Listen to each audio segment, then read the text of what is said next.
Football ইতিহাসে কিছু খেলোয়াড় আছেন যাদের গল্প শুধু পরিসংখ্যান দিয়ে বিচার করা যায় না। তাদের গল্প লেখা হয় মানুষের আবেগে, ভালোবাসায় আর না পাওয়া কিছু আক্ষেপে।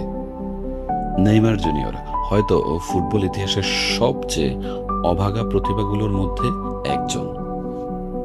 একটা পুরো প্রজন্ম ব্রাজিলকে ভালোবেসেছে এই ছেলেটার খেলা দেখে।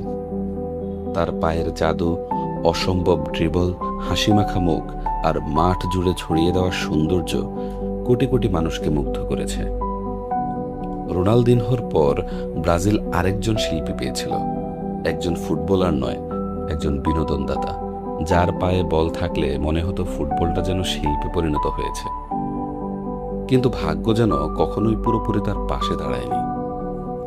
প্রতিপক্ষের একের পর এক কঠিন ফাউল, নির্মম আঘাত আর বারবার ফিরে আসা ইনজুরি তার ক্যারিয়ারের সবচেয়ে বড় প্রতিপক্ষ হয়ে দাঁড়ায়।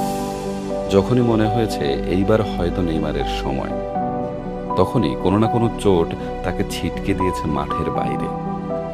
2014 বিশ্বকাপে কলম্বিয়ার বিপক্ষে সেই ভয়ঙ্কর আঘাত হয়তো শুধু একজন খেলোয়াড়কেই মাঠের বাইরে পাঠায়নি, ভেঙে দিয়েছিল কোটি ব্রাজিল সমর্থকের স্বপ্ন।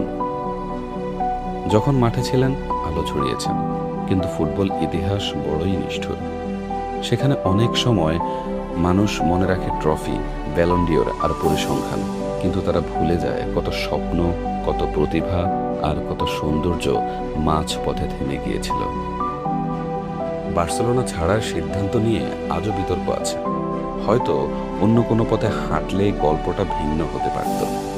হয়তো তার নামের পাশে থাকতো আরো অসংখ্য শিরোপা এবং অনেক ব্যক্তিগত অর্জন। কিন্তু সবকিছুর পরেও একটা সত্য কখনো বদলাবে না, নেইমার শুধু একটি নাম নয়, নেইমার একটা ফুটবলের অনুভূতি, একটা ভালোবাসা, একটা আবেগের জায়গা, একটা আবেগের নাম। যে অনুভূতিতে মুগ্ধ হয়েছিল পুরো একটা প্রজন্ম, যে অনুভূতিতে ব্রাজিলের কোটি সমর্থক আজও বিশ্বাস করে। হয়তো তার ট্রফি ক্যাবিনেট সেই প্রতিভার সমান নয়, হয়তো তার প্রাপ্তির খাতা অনেকটাই অপূর্ণ।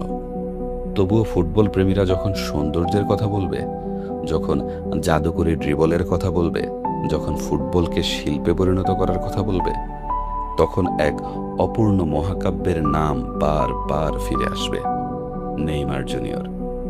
নেইমার জুনিয়র একজন খেলোয়াড় যাকে ফুটবল অনেক কিছু দিয়েছে, কিন্তু তার প্রাপ্যের সবটুকু কখনোই দেয়নি।